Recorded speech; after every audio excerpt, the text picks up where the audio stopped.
తెలంగాణ రాష్ట్ర ప్రభుత్వం నిర్వహిస్తున్న టీచర్ రిక్రూట్మెంట్ టెస్ట్ కొరకు టీశాట్ వారు ఇస్తున్నటువంటి శిక్షణా కార్యక్రమానికి అభ్యర్థులందరికీ హార్దిక స్వాగతం పలుకుతున్నాం.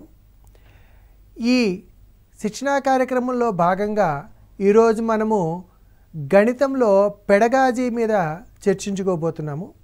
అయితే గణితానికి సంబంధించి ఈ టెట్ పరీక్షలో 30 మార్కులు కేటాయించబడతాయి. ఈ 30 మార్కులలో 24 మార్కులు కంటెంట్కు కాగా 6 మార్కులు పెడగాజీకి కేటాయించబడతాయి. ఈ పెడగాజీలో మనకి ప్రధానంగా 11 అంశాలు ఉంటాయనే సంగతి మనకు తెలుసు. ఇక్కడ మనం చూసుకున్నట్లయితే గణితంలో ఈ definition and nature of mathematics అంటే నిర్వచనాలు మరియు గణితం యొక్క స్వభావము, అదేవిధంగా ఉద్దేశాలు, విలువలు, లక్ష్యాలు, ఇంకా విద్యా ప్రమాణాలు, గణిత శాస్త్రం యొక్క బోధనా పద్ధతులు, వ్యూహాలు, గణిత బోధనోపకరణాలు, ఇంకా మనం చూసుకున్నట్లయితే CCE continuous and comprehensive evaluation అంటే నిరంతర సమగ్ర మూల్యాంకనం. అందులో మనకి ఫార్మేటివ్ అసెస్మెంట్, సమ్మేటివ్ అసెస్మెంట్, వాటి యొక్క ప్రొసీజర్లు, ఇంకా చూసుకున్నట్లయితే scholastic achievement test, diagnostic test, remedial teaching, ఇంకా గణిత శాస్త్ర ఉపాధ్యాయుడు ఎలా ఉండాలి, ఏ ఏ లక్షణాలు కలిగి ఉండాలి, అతనికి ఉన్నటువంటి అందుబాటులో ఉన్న వనరులు ఏంటి, ఇంకా పాఠ్యపుస్తకము, పాఠ్య ప్రణాళిక, కరికులం, ఇటువంటి వివిధ అంశాలు మనకి ఈ టెట్ యొక్క సిలబస్లో కనిపిస్తాయి.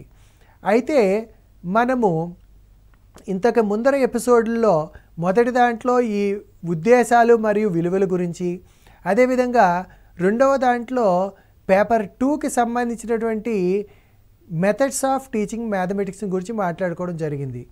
అభ్యర్థులకి చెప్పేటువంటి విషయం ఏంటంటే ఈ 11 అంశాలు పేపర్ 1కి మరియు పేపర్ 2కి ఒకే అంశాలు కనిపిస్తాయి. కానీ ప్రధానంగా గమనించవలసిన విషయం ఏంటంటే పేపర్ 1లో ఇచ్చేటటువంటి ప్రశ్నలు 1 నుండి 5 తరగతుల విద్యార్థులకు బోధించడానికి ఉపయోగించేటువంటి బోధనా పద్ధతులు, వ్యూహాలు, అక్కడ ఉండేటి ఎలిమెంటరీ స్థాయి విద్యార్థులకి గణితం బోధించడం ఉండేటువంటి ఉద్దేశాలు, విలువలు, ఇటువంటి అంశాలకు సంబంధించినటువంటి ప్రశ్నలు ఇవ్వబడతాయి. అదే మనము పేపర్ 2ని పరిశీలించినట్లయితే పేపర్ 2లో ఉండేటువంటి ప్రశ్నలన్నీ కూడా 6 నుండి 10వ తరగతి విద్యార్థులకి సంబంధించిన ప్రశ్నలు ఇవ్వబడతాయి. అంటే పేపర్ 1, పేపర్ 2లో మౌలికంగా మనకి ఒకే అంశాలు కనిపించినప్పటికీ కూడా ఆ పాఠ్యాంశాలతో ఉపయోగించి ప్రశ్నలు రూపొందించేటప్పుడు వాటిని అక్కడ పేపర్ 1లో ప్రశ్నలన్నీ ప్రధానంగా 1 నుండి 5 తరగతుల విద్యార్థులకు బోధించేటప్పుడు పాటించాల్సినటువంటి పద్ధతుల గురించి ఇవ్వబడితే పేపర్ 2లో 6 నుండి 10వ తరగతి దాకా బోధించాల్సిన అంశాల మీద ఇవ్వబడతాయి. అయితే ఇక్కడ మనము ఇంతకు ముందర ఆల్రెడీ పద్ధతులు మాట్లాడుకున్నాము.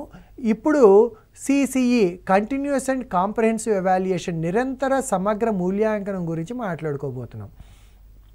అయితే ఈ నిరంతర సమగ్ర మూల్యాంకనం గురించి మాట్లాడడానికి ముందర అసలు గణితాన్ని బోధించడం ద్వారా మనము ఈ 21వ శతాబ్దంలో వాళ్ళు ఏ ఏ సామర్థ్యాల్ని పొందాలి అని చెప్పి చూసుకున్నట్లయితే ప్రపంచవ్యాప్తంగా ఇచ్చినటువంటివి ఏంటంటే critical thinking, communication skills, creativity, problem solving, perseverance, collaboration, information literacy, technology skills and digital literacy. అంటే నిజానికి మనకి ఇంకా చాలా ఉన్నాయి. అయితే ఇందులో ప్రధానమైనటువంటివి ఇక్కడ పేర్కోవడం జరిగింది. ఇందులో మనం చూసుకున్నట్లయితే క్రిటికల్ థింకింగ్, క్రియేటివిటీ, కొలాబరేషను, ఇవన్నీ కూడా మనం తరచుగా మాట్లాడుకునే మాటలు. మరి వీటికి సంబంధించిన అంశాలని మన కరికులంలో, మన టెక్స్ట్ బుక్లో ఏ రకంగా చేర్చారు, వీటికి సంబంధించినటువంటి మన అకాడమిక్ స్టాండర్డ్స్ మనకి 5 అకాడమిక్ స్టాండర్డ్స్ ఉన్నాయి. Problem solving, reasoning and proof, communication, connection, visualisation and representation. ఇక్కడ మీరు చూసుకున్నట్టయితే కమ్యూనికేషన్ స్కిల్స్ ఉన్నాయి. అక్కడ మనకి అకాడమిక్ స్టాండర్డ్ కమ్యూనికేషన్ ఉంది. అలాగే మనం ఇంకా లెర్నింగ్ అవుట్కమ్స్ అని మాట్లాడుతున్నాం. ఈ లెర్నింగ్ అవుట్కమ్స్ అంటే ఏంటనమాట, ఈ అకాడమిక్ స్టాండర్డ్స్ని కంటెంట్తో కలిపినప్పుడు మోర్ స్పెసిఫిక్గా ఏ లెర్నింగ్ అవుట్కమ్ అంటే ఈ పాఠం చెప్పడం మూలంగా ఏ లెర్నింగ్ అవుట్కమ్ని ఎక్స్పెక్ట్ చేస్తున్నాము అనేది చెప్తాము. ఈ రకంగా ఇవన్నీ రావాలి అని అంటే మనము ఏం చేయాలి? ఇంకా మనం చూసుకున్నట్లయితే మన స్టేట్ కరికులం ఫ్రేమ్వర్క్ 2011లో కొన్ని మౌలిక సూత్రాలను చెప్పింది. అంటే ఇక్కడ గణితాన్ని బోధించినప్పుడు మన బోధన ఏ రకంగా ఉండాలి అంటే పిల్లలు తమకున్నటువంటి సహజ శక్తి సామర్థ్యాల ఆధారంగా నేర్చుకునేలాగా ఉండాలి. అంటే పిల్లవాడికి ఇన్నేట్ ఎబిలిటీస్ అంటాం, నేచురల్ ఇన్నేట్ ఎబిలిటీస్, వాటి ఆధారంగా వాడి యొక్క అభ్యసన అనేది జరగాలి. అదేవిధంగా ఇంకా ఏంటంటే పిల్లల యొక్క భాష మరియు సమాజంలోని వివిధ రకాలైన జ్ఞాన వ్యవస్థల్ని గౌరవించాలి. ఇంకా ప్రధానమైనది ఏంటంటే జ్ఞానాన్ని బయట జీవితంతో అనుసంధానం చేయాలి. అంటే వాడు ఏదైతే మ్యాథమెటిక్స్ నేర్చుకుంటున్నాడో వాడి డైలీ లైఫ్లో ఉండే సిచ్యువేషన్స్కి మన తరగతి గదిలో మనము బోధించే గణితానికి మధ్య సంబంధాన్ని ఏర్పాటు చేయగలగాలి, కనెక్షన్ ఏర్పాటు చేయగలగాలి. ఇంకా ప్రధానంగా ఏంటంటే బట్టి పద్ధతులను వదిలిపెట్టాలని, నేర్చుకోవడం అంటే కేవలము పాఠ్యపుస్తకాలకే కాదు, అంటే దానికి మించి ఉండాలి. అంటే పిల్లల యొక్క సమగ్ర అభివృద్ధి కోసం తగిన అవకాశాలు కల్పించాలి. ఇది చాలా ప్రధానమైంది. మనం సాధారణంగా ఏంటంటే పాఠాలు చెప్పడం అనగానే పాఠ్యపుస్తకానికి పరిమితమై సిలబస్ అయిపోయింది, లేకపోతే పరీక్షకు కావాల్సిన లెక్కలు నేర్పించామన్నట్టు కాకుండా పిల్లవాడు సమగ్ర అభివృద్ధి కోసము ఏ అంశాలను నేర్చుకోవాలి అనే విషయాన్ని చెప్పాలి. అయితే ఈ నేర్చుకోవడం అనే దాన్ని ఇక్కడ గమనించండి. నిరంతర సమగ్ర మూల్యాంకనం అమలు చేయడం ద్వారా పరీక్షలను సరళీకరించాలి. అంటే ఈ పరీక్షా విధానంలో కూడా మనము నిరంతర సమగ్ర మూల్యాంకనం అమలు చేయడం ద్వారా ఏమవుతుందంటే కొన్ని సరళతర పద్ధతులు, అంటే కేవలము నేర్చుకున్న అంశాలనే కాకుండా నేర్చుకునే విధానాన్ని కూడా మనం ఇందులో పరిశీలించడం జరుగుతుంది. అది ఎలాగనేది మనం తర్వాత చర్చిద్దాము. ఇంకా చూసుకున్నట్లయితే పాఠ్య ప్రణాళికలో ఉండేటువంటి విభిన్న అంశాలను సమ్మిళితం చేస్తూ అర్థవంతంగా నేర్చుకోవడం. ఇక్కడ గమనించండి, నేర్చుకోవడం వేరు, అర్థవంతంగా నేర్చుకోవడం వేరు. అంటే learning in a more meaningful manner. ఇంకా కన్స్ట్రక్టివ్ వే, అంటే మనం ఇప్పుడు ఫాలో అయ్యేది కన్స్ట్రక్టివిస్టిక్ అప్రోచ్ అంటారు దీన్ని. నిర్మాణాత్మక విధానాల ఆధారంగా బోధనాభ్యసన ప్రక్రియలు నిర్వహించాలి. ఇంకా పిల్లల యొక్క సంస్కృతిని, వాళ్ళ యొక్క అనుభవాల్ని, స్థానిక అంశాలకి తరగతి గదిలో ప్రాధాన్యత కల్పించాలి. ఇవన్నీ మనము గణిత పాఠ్య బోధనలో ప్రధానంగా దృష్టిలో పెట్టుకోవాల్సినటువంటి అంశాలు. అంటే దీని మీద కూడా SCF 2011 ప్రకారం ఈ క్రింది వాటిల్లో ఏది మనకి ఉండకూడదు, అంటే బట్టి పట్టడము ఇలాగ ఇచ్చినప్పుడు బట్టి పట్టడం అనేది ఉండకూడదు అనేది మనము టిక్ పెట్టుకోవడం జరుగుతుంది. అంటే వీటి మీద కూడా మనకి ప్రశ్నలు వచ్చేందుకు అవకాశం ఉంది. కాబట్టి వీటిని అందరూ కూడా అభ్యర్థులు జాగ్రత్తగా అర్థం చేసుకోవాలి. ఇంకా మనం చూసుకున్నట్లయితే ఇక్కడ మనము కంటిన్యూస్ అండ్ కాంప్రహెన్సివ్ ఎవాల్యుయేషను, అంటే నిరంతర మరియు సమగ్ర మూల్యాంకనం అంటున్నాం. మరి ఈ నిరంతర మరియు సమగ్ర మూల్యాంకనం అంటే ఏమిటి, ఏ విధంగా చేస్తాము, ఇప్పుడు మనము చూద్దాము. ఇక్కడ మనం చూసుకున్నట్లయితే ప్రధానంగా ఈ CCEలో మనకి ఫార్మేటివ్ అసెస్మెంట్ అంటున్నాం. మనం ఫార్మేటివ్ అసెస్మెంట్ అంటే మనకి, అంటే ఈ అసెస్మెంట్ అని ఇక్కడ మీరు గమనించండి, అసెస్మెంట్ అంటున్నాం అంటే వాడిని అంచనా వేస్తున్నాం, పిల్లవాడు ఎలా చదువుతున్నాడని అంచనా వేస్తున్నాం.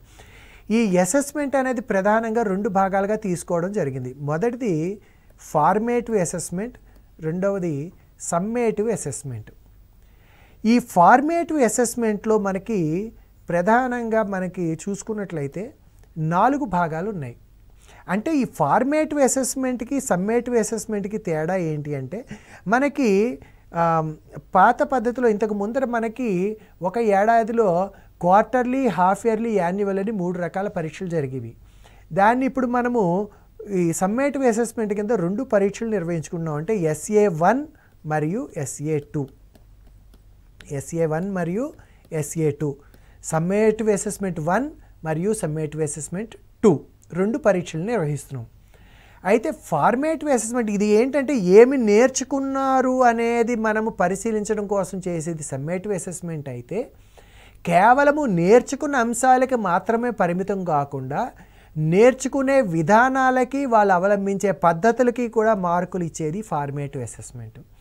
అంటే ఈ ఫార్మేటివ్ అసెస్మెంట్లో ప్రధానంగా ఏంటంటే విషయాన్ని ఎలా నేర్చుకుంటున్నాడు, ఏ రకమైన సంసిద్ధతని వ్యక్తపరుస్తున్నాడు, మనం ఇచ్చినటువంటి కార్యక్రమాల్ని మనము చెప్పినటువంటి వాటిని ఇంటి దగ్గర సక్రమంగా చేస్తున్నాడా లేదా, నోట్సులు సరిగ్గా రాస్తున్నాడా లేదా, అంశాలని అంటే మనం చెప్పిన దాన్ని ఇంటి దగ్గర నేర్చుకుని వస్తున్నాడా లేదా, తరగతి గదిలో సమాధానాలు ఏ రకంగా ఇస్తున్నాడు, ఇవన్నీ కూడా అసెస్ చేసుకోవడం కోసం అని చెప్పి ఫార్మేటివ్ అసెస్మెంట్ అనేది ఇవ్వడం జరిగింది. ఇందులో మనం చూసుకున్నట్లయితే ప్రధానంగా ఈ ఫార్మేటివ్ అసెస్మెంట్ చేయడానికి మనకి 4 టూల్స్ ఉన్నాయి. అందులో మొట్టమొదటి టూల్ ఏంటంటే generating new problems. Generating new problems అంటే నూతన ప్రశ్నల తయారీ. అంటే పిల్లవాడు నేర్చుకున్నటువంటి భావనల ఆధారంగా కొన్ని కొత్త ప్రశ్నల్ని తయారు చేయాలి. అయితే ఈ ప్రశ్న తయారు చేసే విధానాన్ని బట్టి అంటే ఇక్కడ మార్కులు అవార్డ్ చేసినప్పుడు కూడా మనము పుస్తకంలో 10 మార్కులకి అవార్డ్ చేస్తాము, లాస్ట్కి 5 మార్కులకి తీసుకుంటాం. అంటే ఈ జనరేటింగ్ న్యూ ప్రాబ్లమ్స్ అనే దానికి 5 మార్కులు కేటాయించబడ్డాయి. అయితే మనం పుస్తకంలో వేసినప్పుడు 10 మార్కులకు వేస్తాము, రికార్డ్ చేసినప్పుడు కేవలం 5 మార్కులకు మాత్రమే దీన్ని చేయడం జరుగుతుంది. ఈ జనరేటింగ్ న్యూ ప్రాబ్లమ్స్ గురించి మనం మళ్ళీ వివరంగా చర్చిద్దాం. ఇంకా రెండవ టూల్ ఏంటంటే రిటన్ ఐటమ్స్. అయితే ఇక్కడ సాధారణంగా ఏంటంటే ఈ రిటన్ ఐటమ్స్ అనగానే వాడు రాసినటువంటి నోట్స్ అనుకుంటారు. ఇది కేవలం నోట్స్ కాదు, మనం ఇచ్చినటువంటి ప్రశ్నల్ని పిల్లవాడు స్వంతంగా ఏ రకంగా చేయడానికి ప్రయత్నం చేస్తున్నాడు, ఆ ప్రయత్నం చేసేటి దానికి మార్కులు ఇవ్వడం జరుగుతుంది. అంటే ఇచ్చిన ప్రశ్నలన్నీ సొంతంగా చేయడానికి ప్రయత్నిస్తున్నాడా లేదా, ఎన్ని ప్రశ్నలకి సమాధానాలు చేయగలుగుతున్నాడు, ఇది ప్రక్రియ కోసము మార్కులు కేటాయించబడతాయి. ఇంకా మూడవది ప్రాజెక్ట్స్. మూడవ అంశము ప్రాజెక్ట్, అంటే దీని మూడవ టూల్ అంటాము. ఇక్కడ మనం చూసుకున్నట్లయితే ఈ జనరేటింగ్ ప్రాబ్లమ్స్ 10 మార్కులకి మనం మార్కులు 10కి వేస్తాము, రికార్డ్ చేసినప్పుడు 5 మార్కులకు వేస్తాము. అలాగే రిటన్ ఐటమ్స్ కూడా 10 మార్కులకి మనం మార్కులు అవార్డ్ చేసి రికార్డ్ చేసుకున్నప్పుడు 5 మార్కులకి రికార్డ్ చేసుకుంటాము. ఇంకా ప్రాజెక్ట్ కూడా అదేవిధంగా 10 మార్కులకి కేటాయించబడుతుంది, కానీ మనము 5 మార్కులు మాత్రమే రికార్డ్ చేస్తాం, అంటే దాంట్లో ½ మార్క్స్ తీసుకుంటాం. ఇంకా 4వ టూల్ ఏంటంటే పేపర్ పెన్సిల్ టెస్ట్. ఈ పేపర్ పెన్సిల్ టెస్ట్ అనేది కూడా జనరల్గా ఎలా జరగాలి అంటే మనము బోధించినటువంటి అంశాన్ని తరగతి గదిలో సాధారణంగా ఒక చిన్న అంటే నిన్న మనం నేర్చుకున్న లెక్కని ఎలా చేస్తాడని అదే పద్ధతిలో ఒక లెక్కని ఇచ్చినప్పుడు పిల్లవాడు దాన్ని చేయగలుగుతున్నాడా లేదా అనే దాన్ని మనం గమనించాలి. ఇది పేపర్ పెన్సిల్ టెస్ట్ కిందకు వస్తుంది. అయితే మనము జనరల్గా పేపర్ పెన్సిల్ టెస్ట్ అనేది ఒకేసారి 20 మార్కులకి కండక్ట్ చేయాల్సిన అవసరం లేదు. మొత్తం మీద మనము దీనికి 20 మార్కులకి ఈ పరీక్షను పెట్టుకుంటాము. అంటే మనము 2-3 సార్లు కూడా దీన్ని నిర్వహించుకోవచ్చు. ఈ 20 మార్కులకి నిర్వహించుకున్న దాంట్లోంటి 5 మార్కులు రికార్డ్ చేసుకుంటాము. అంటే మనకి ఒక్కొక్క టూల్కి చూసుకున్నట్లయితే జనరేటింగ్ న్యూ ప్రాబ్లమ్స్కి 5 మార్కులు, రిటర్న్ ఐటమ్స్కి 5, ప్రాజెక్ట్స్కి 5, పేపర్ పెన్సిల్ టెస్ట్కి 5, మొత్తము 20 మార్కులు ఎఫ్ఏలకు కేటాయించబడ్డాయి. 80 మార్కులు SA1కి ఉంటాయి. సో ఈ 80 మార్కులు ప్లస్ 20 మార్కులు 100 మార్కులు అన్నమాట. ఈ రకంగా మనకి ఎవాల్యుయేషన్ సిస్టమ్ అనేది ఉంటుంది. ఇప్పుడు ఒకసారి గమనించండి, ఇందులో మనం చూసుకున్నట్లయితే ఈ జనరేటింగ్ న్యూ ప్రాబ్లమ్స్ ఏ రకంగా చెయ్యాలి అనే దానికి ఒక ఉదాహరణ ఇవ్వడం జరిగింది. అంటే మన తరగతి గదిలో పిల్లల చేత మనము నూతన ప్రశ్నలు తయారు చేయించాలి అంటే పిల్లవాడిని నూతన ప్రశ్న తయారు చెయ్యి అనగానే వాడు చేయలేకపోవచ్చు. మరి ఏం చేస్తే నూతన ప్రశ్నలు తయారు చేయగలుగుతాడు? ఇక్కడ మీరు గమనించండి, ఒక దీర్ఘగణం యొక్క కర్ణం పొడవుకి సూత్రం ఇచ్చాం, D = √L² + B² + H². దీని మీద మనము కొన్ని ప్రశ్నలు అడగాలి. ప్రశ్నలు అడిగినప్పుడు చూడండి, ఒక దీర్ఘగణంలో ఎన్ని కర్ణాలు ఉంటాయి, ఇంకా ఒక దీర్ఘగణంలో మనం చూసుకున్నట్లయితే L విలువ క్రమంగా తగ్గుతూ పోయింది అనుకోండి, అంటే L విలువ క్రమంగా లేదా H విలువ క్రమంగా తగ్గుతూ పోతుంది. ఇక్కడ మీరు గమనించండి, ఒక దీర్ఘగణంలో H విలువ క్రమంగా తగ్గుతూ పోతూ చివరికి 0 అయింది. అప్పుడు ఏమవుతుంది అంటే దాని యొక్క కర్ణం ఏమవుతుంది? హెచ్ ఎప్పుడైతే తగ్గిపోయిందో ఒక దీర్ఘగణాన్ని ఊహించుకోండి మీరు, దాని ఎత్తు ఎప్పుడైతే తగ్గిపోయిందో క్రమంగా తగ్గిపోయి చివరికి అది ఒక దీర్ఘచతురస్రం అవుతుంది. అప్పుడు దీర్ఘఘనము యొక్క కర్ణము దీర్ఘచతురస్రం యొక్క కర్ణము అవుతుంది. అదేవిధంగా ఒక తలంలో దీర్ఘచతురస్రం యొక్క కర్ణమును కనుగొనే విధానాన్ని పోలి ఉందా అంటే ఇందాక మనం చెప్పిన దానికి దీనికి ఇక్కడ లింక్ ఉంది చూడండి. అంటే దీర్ఘచతురస్రం యొక్క కర్ణాన్ని ఎలా కనుక్కుంటాము, దీర్ఘఘనము యొక్క కర్ణాన్ని ఎలా కనుక్కున్నాము అనేది. ఇంకా దీర్ఘఘనము యొక్క ఎత్తు పెరిగితే కర్ణం పొడవు ఏమవుతుంది, లేదా పొడవు వెడల్పుల్ని ఒక అనుపాతంలో పెంచితే కర్ణం పొడవు కూడా అదే అనుపాతంలో పెరుగుతుందా, ఇటువంటి సమస్యలు తెలుసా, దీనికి సారూప్యం ఉన్నటువంటి సమస్యను రాయగలరా. ఈ రకంగా పిల్లలతో చర్చించడం ద్వారా మనము పిల్లల్ని ఈ ఎఫ్ఏలో నూతన ప్రశ్నల తయారీకి మనము ప్రోత్సహించవచ్చు. అంటే ఏదైనా ఒక భావనను చెప్తున్నప్పుడే, అంటే ఈ నూతన ప్రశ్నల తయారీ ఎందుకు అని అంటే ఒక భావన మీద సరి అయిన అవగాహన ఏర్పడినప్పుడు ఆ భావనకి సంబంధించినటువంటి ప్రశ్నను రూపొందించగలిగాడు అంటే ఆ భావన మీద పిల్లవాడికి పట్టు వచ్చింది అని అర్థం. అయితే మనం మార్కులు ఇచ్చినప్పుడు ఎలా ఇవ్వాలి అంటే ఒక భావనకి సంబంధించిన ప్రశ్న రాస్తున్నాడా, లేదా రెండు భావనలకి సంబంధించి అంటే ఒకదానికొకటి ఇంటర్లింక్ అయ్యేటట్టు క్వశ్చన్ని ఫ్రేమ్ చేస్తున్నాడా, ఏ రకంగా చేస్తున్నాడు అనే దాన్ని బట్టి మనము ఈ మార్కులు అనేది కేటాయించడం జరుగుతుంది. ఇది కేవలం ఒక ఉదాహరణ మాత్రమే, ఇటువంటి వాటిని మనము ఇవ్వవచ్చు. ఇంకా రెండవది రిటన్ ఐటమ్స్. మనం ఇందాక చెప్పుకున్నట్టుగా రిటన్ ఐటమ్స్ అన్నప్పుడు సాధారణంగా మనం చెప్పుకున్నాం వాడు ఏంటంటే ఏమి ప్రాక్టీస్ చేశాడు అనే దానికి ప్రాధాన్యత ఉంటుంది, దాన్ని బట్టి మార్కులు కేటాయించడం జరుగుతుంది. మూడవది ప్రాజెక్ట్ అంటున్నాము. ఈ ప్రాజెక్ట్ పద్ధతిలో ఏమేమి సోపానాలు ఉన్నాయని చూసుకున్నట్లయితే ఫస్ట్ దానికి అనుగుణమైనటువంటి పరిస్థితిని కల్పించాలి మనం. We have to provide a situation. తర్వాత చూజింగ్ అండ్ పర్పసింగ్ అంటే ఒక సమస్యను ఎంపిక చేసుకుని దాని యొక్క లక్ష్యాన్ని వివరించాలి, దానికి ఒక ప్రణాళికని సిద్ధం చేసుకోవాలి, దాన్ని అమలుపరచాలి, ఎగ్జిక్యూట్ చేయాలి. అప్పుడు మనం చేసిన దాన్ని మూల్యాంకనం చేసుకోవాలి. అంటే సాధారణంగా మనం ఒక ప్రాజెక్ట్ ఇచ్చినప్పుడు ఏంటంటే ఒక ప్రాజెక్ట్ ఇచ్చిన తర్వాత ఆ ప్రాజెక్టుని ఏ రకంగా చేస్తున్నాడు, ఆ చేసిన తర్వాత మనము అంటే ఒక సమస్యకి సాధన కనుక్కున్నప్పుడు అంటే మనకి రకరకాల ఆలోచనలు వస్తాయి. ఈ రకరకాల ఆలోచనలు ఏది సరి అయిన ఆలోచన అనుకుంటున్నామో అంటే మనం వీ స్ట్రాంగ్లీ బిలీవ్ ఆ ఒక ఆలోచనతో ముందరకు వెడతాము. వెళ్ళినప్పుడు మళ్ళీ we have to look back అంటే ఇది సరి అయింది అవునా కాదా, మూల్యాంకనం చేసుకోవడం అంటే మనకి మనం ఆలోచించుకోవాలి ఇది సరి అయింది అవునా కాదా. సరి అయింది కాకపోతే దీన్ని వదిలిపెట్టి దీనికి మళ్ళీ ఇంకా వేరే ఏ పద్ధతి ద్వారా చేస్తే కనుక మనం దీన్ని సాధించవచ్చు అని ఆలోచించాలి. ఈ రకంగా మనము ప్రాజెక్ట్ పద్ధతి. ఇంకా పేపర్ పెన్సిల్ టెస్ట్ కూడా మీకు ఇందాక చెప్పడం జరిగింది. పేపర్ పెన్సిల్ టెస్ట్లో కూడా 20 మార్కులకి ఒకేసారి నిర్వహించాల్సిన అవసరం లేదు. ఇవి మనకి ఎఫ్ఏ టూల్స్. మరి ఎస్ఏ అనేది సాధారణంగా మనకి 2 ఎస్ఏలు ఉంటాయి. SA1 అనేది మధ్యలో ఉంటుంది. అప్పటికి FA1 FA2 2 పరీక్షలు జరుగుతాయి కాబట్టి ఆ FA1 FA2ల ఆధారంగా మనకి దాని యొక్క యావరేజ్ని తీసుకుని అంటే ఇక్కడ మనకి SA1 ఎప్పుడైతే వచ్చిందో ఆ SA1 జరిగేటువంటి టైంకి 2 FAలు జరుగుతాయి మనకి, FA1 అండ్ FA2. వీటి యొక్క యావరేజ్ అంటే సరాసరి అంటే FA1 + FA2/2 అంటే మనము FA1కి 20 మార్కులు ఉంటాయి, FA2కి 20 మార్కులు, ఒక్కొక్క టూల్కి 5 మార్కులు అని చెప్పుకున్నాం కాబట్టి మొత్తము 20 + 20 40 మార్కులకు ఉంటాయి. దాంట్లో నుండి ఒక 20 మార్కులకి తీసుకుంటాం మనం.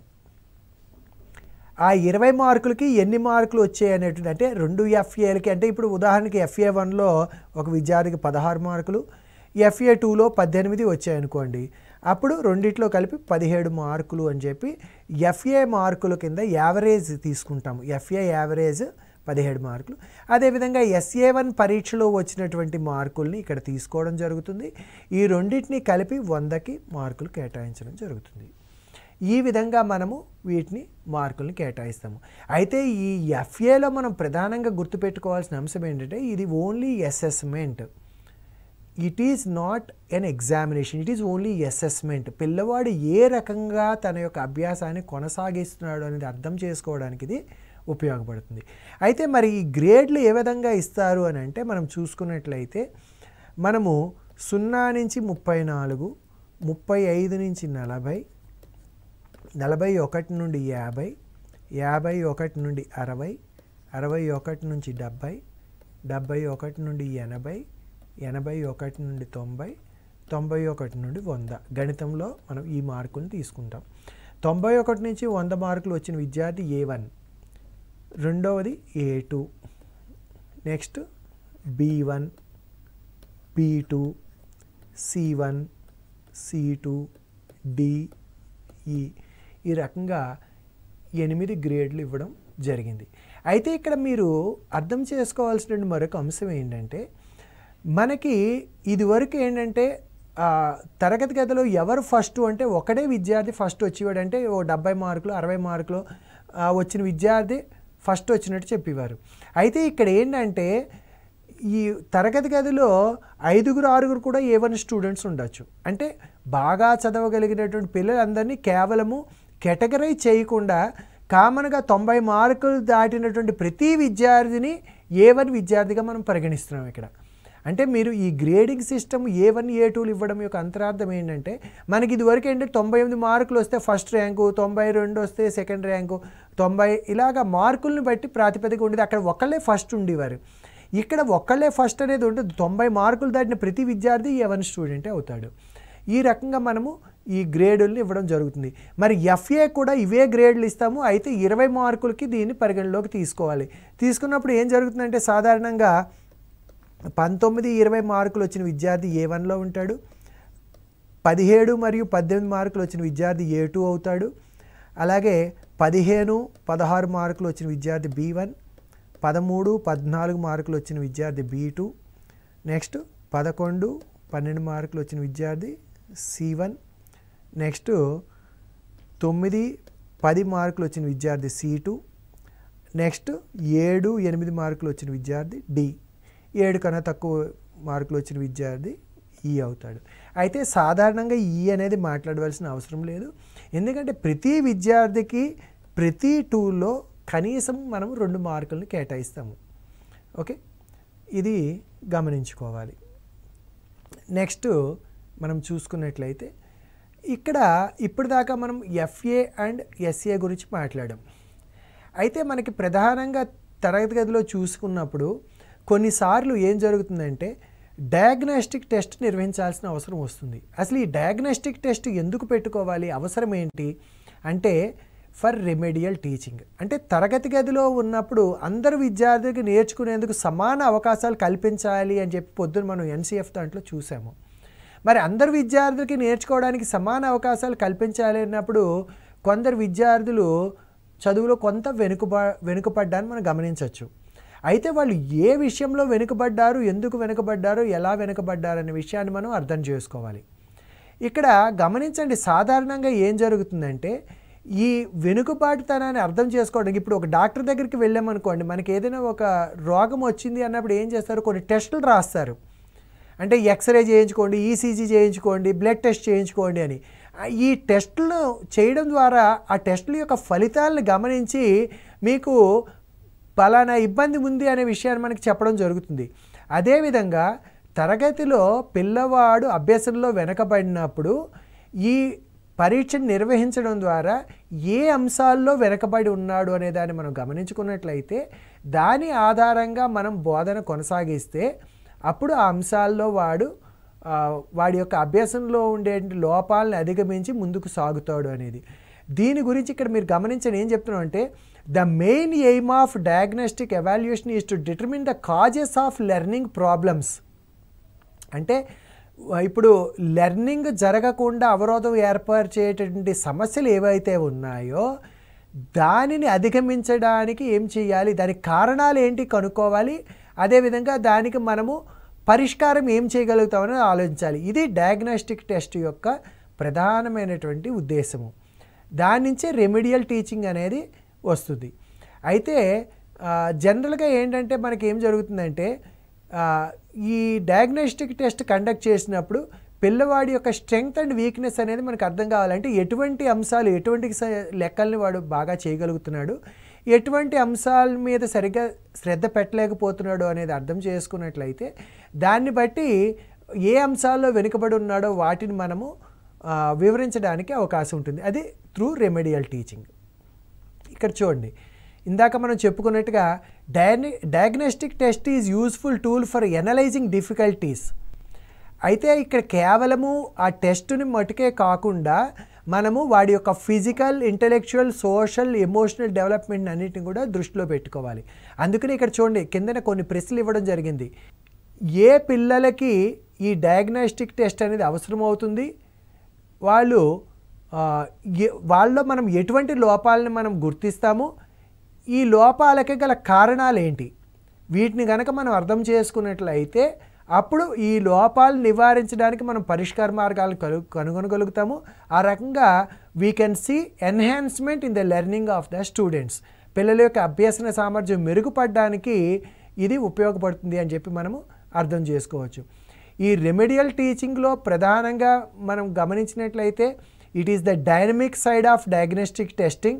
It depends upon educational diagnosis. మనం ఇందాక చెప్పుకున్నాం, డాక్టర్ ఎలాగైతే ఫిజికల్గా రోగిని రకరకాల పరీక్షలు చేసి తెలుసుకుంటాడో, రోగం ఏంటో తెలుసుకుంటాడో, అదే రకంగా మనం అభ్యసనలో ఏ రకమైన లోపం ఉందో తెలుసుకోవడానికి మనం ఈ పరీక్షలను వాడతాము. ఇంకా ఏంటంటే remedial teaching is not only useful to cure short Cummins but also in preventive measures. కేవలము మనము అభ్యసన కుంటుపడిన తర్వాతే కాదు, ముందర కూడా అభ్యసన కుంటుపడకుండా మనము ప్రివెంటివ్ మెజర్స్ చేయడానికి కూడా ఇది ఉపయోగపడుతుంది అని చెప్పి మనం అర్థం చేసుకోవచ్చు. ప్రస్తుతము ఉన్నటువంటి ఈ కరికులం అండ్ టెక్స్ట్ బుక్ను మనం చూసుకున్నట్లయితే దీని యొక్క ప్రధానమైనటువంటి ఫీచర్స్ ఏమున్నాయి మీరు చూడండి. ఇక్కడ ఈ టెక్స్ట్ బుక్ మీరు ప్రత్యేకంగా పరిశీలించినట్లయితే దీంట్లో మీకు అనేకమైనటువంటి అంశాలు కనిపిస్తాయి. మొదటిది టెక్స్ట్ బుక్లో do this, try this, think, discuss. ఇందాక మనం చెప్పుకున్నాము. ఈ డూ దిస్ అనేటువంటిది ఏంటంటే పిల్లవాడు ఈ డూ దిస్కి, ట్రై దిస్కి, థింక్, డిస్కస్కి మూడింటికి తేడా ఏంటంటే ఒక భావనని నేర్చుకున్నప్పుడు ఆ ఒక భావన మీద సులభంగా భావనను ఉపయోగించి చేసుకునేవి ట్రై దిస్. అంటే వాడు సులభంగా వెంటనే ఆ సమస్యల్ని సాధించగలుగుతాడు. ఇంకా డూ దిస్ అంటే 2-3 భావనలు చెప్పిన తర్వాత ఈ 2-3 భావనలకు సంబంధించినటువంటి చిన్న చిన్న ప్రశ్నలు ఇచ్చేవి డూ దిస్. అంటే దీని యొక్క కాంప్లెక్సిటీ కొంచెం పెరుగుతుంది. ఇంకా థింక్, డిస్కస్, రైట్ అంటే దాంట్లో ఉండేంటి ఆ సూత్రంలో కానీ లేదా ఈ ప్రొసీజర్లో ఉండేంటి ఆ లాజిక్ని అవగాహన చేయించడానికి ఉపయోగపడేవి థింక్, డిస్కస్ అండ్ రైట్. ఇందాక మనం చెప్పుకున్నట్టుగా ఈ డిస్కషన్ అనేది it can be in between peer to peers, లేదా పీర్ గ్రూప్ డిస్కషన్ అవ్వచ్చు, లేదా టీచర్ అండ్ స్టూడెంట్ డిస్కషన్ కూడా కావచ్చు. ఇంకా వీటన్నిటి తర్వాత మనం చూసుకోవాల్సినటువంటి అంశం ఏంటంటే ఇందులో ప్రధానంగా ఫిలాసఫీ మనం చూసుకున్నట్లయితే మనకి ఎస్సీఎఫ్లో కూడా స్పష్టంగా చెప్పడం జరిగింది. దైనందిన జీవితంలో ఉండే అంశాలకి అనుసంధానం కావాలి అన్నాము. కాబట్టి ఇందులో మనం చూసుకున్నట్లయితే పాఠ్యపుస్తకంలో ప్రతి చాప్టర్కి కూడా ప్రారంభంలో దైనందిన జీవితంలోని ఒక సమస్యను తీసుకుని ఆ సమస్య సాధనకి ఆ పాఠ్య భాగము ఏ రకంగా దోహదపడుతుంది అనే విషయాన్ని దానికి కనెక్ట్ చేయడం జరిగింది. ఈ రకంగా మీరు చూసుకున్నట్లయితే మనం ఏదైతే 21st సెంచరీ స్కిల్స్ అని చెప్పామో దాంట్లోంచి మనం తీసుకున్నట్లయితే ఈ problem solving, reasoning proof, communication, connection, visualisation, representation వీటన్నిటికీ కూడా సమానమైన ప్రాధాన్యం ఇవ్వడం జరిగింది. అదేవిధంగా what is the role of the teacher అంటే ఈ గణిత బోధనలో ఉపాధ్యాయుడి పాత్ర ఏంటి, అందుకనే వాటి కోసం ప్రత్యేకంగా ఇన్స్ట్రక్షన్స్ టు ద టీచర్స్ ఇవ్వడం జరిగింది. What is the role of the student విద్యార్థిగా ఈ అభ్యాసంలో పాలు పంచుకునేటప్పుడు విద్యార్థి కూడా కొన్ని అంశాల మీద దృష్టి పెట్టాలి, ఎటువంటి అంశాలను నేర్చుకోవాలి అనే దానికోసమని పిల్లలకు కూడా కొన్ని ఇన్స్ట్రక్షన్స్ ఇవ్వడం జరిగింది. అయితే ఇందాక మనము ఫ్లిప్డ్ క్లాస్ రూమ్ అని చెప్పుకున్నాం. ఒకటి ఫ్లిప్డ్ క్లాస్ రూమ్ అంటే ఏంటంటే అక్కడ వాడు నేర్చుకోవాల్సిన అంశాలని అంటే ఏవైతే చదువుకుని రావాలో వాటిని ఇంటి దగ్గర చదువుకుని వస్తాడు. చదువుకుని వచ్చిన తర్వాత దానికి సంబంధించిన ఎక్సర్సైజ్ని తరగతి గదిలో నిర్వహిస్తారు. అయితే ఈ ఫ్లిప్డ్ క్లాస్ రూమ్ కూడా 6 types of flipped class room can be conducted.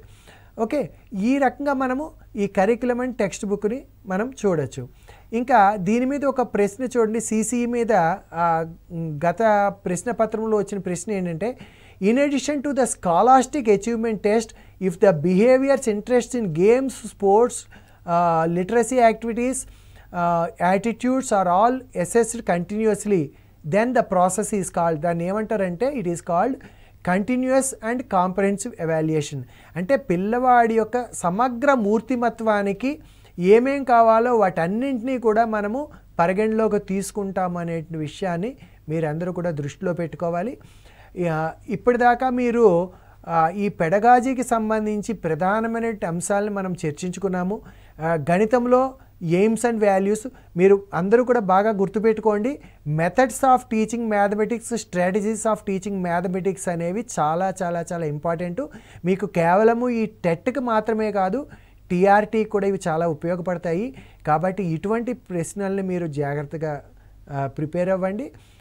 అదేవిధంగా మీరు చూసుకున్నట్లయితే వీటితో పాటుగా మీరు ఈ రెండవది సిసిఈ మీద కూడా మీరు ఎఫ్ఏలు ఎస్ఏలు ఏ రకంగా కండక్ట్ చేయాలి, diagnostic test, scholastic achievement test ఎలా కండక్ట్ చేయాలి, వీటన్నిటి మీద మీరు పట్టు సాధించినట్లయితే కనుక చాలా సులభంగా మంచి మార్కులు తెచ్చుకోగలుగుతారు, గణితాన్ని ఆస్వాదించగలుగుతారు. ఓకే, మీరు ఈ పెడగాజీ మీద మంచి పట్టు సాధించి టెట్లో మంచి మార్కులు సాధించాలని ఆశిస్తూ ఇంతటితో ముగిస్తున్నాను. సెలవు, నమస్కారం.